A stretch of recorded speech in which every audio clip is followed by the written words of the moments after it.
இன்னைக்கு சேகர் பாபு வந்துங்க ரொம்ப பேசுறாரு, அல்லாவையும் காப்பாத்துவோம் முருகனையும் காப்பாத்துவோம். அல்லாவையும் பேசுற மாதிரி இருக்கு சேகர் பாபுன்னு ஆளா?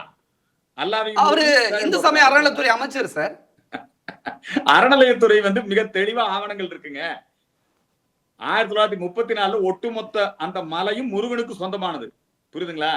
சும்மா இங்க வந்து ஏங்க எங்க ஊர்ல வந்து ஏங்க தகராறு பண்றீங்க?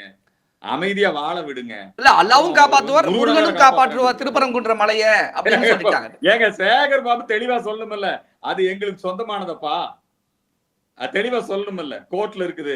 நீங்க எந்த துறையுமே நடவடிக்கை எடுக்க மாட்டேங்கிறாங்க. மாவட்ட ஆட்சித்தலைவர்கிட்ட போனா அவரு நீங்க கோர்ட்ல போய் பாத்துக்கங்கிறாரு. காவல்துறை என்னங்குது, நீங்க கோர்ட்ல போய் உத்தரவு வாங்கிட்டு வாங்கிறது.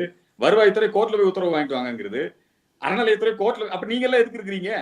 ஏன் பயமா உங்களுக்கு? பயங்கரவாதிகளை பார்த்தா பயமா? மதவெறியர்களை பார்த்தா பயமா உங்களுக்கு?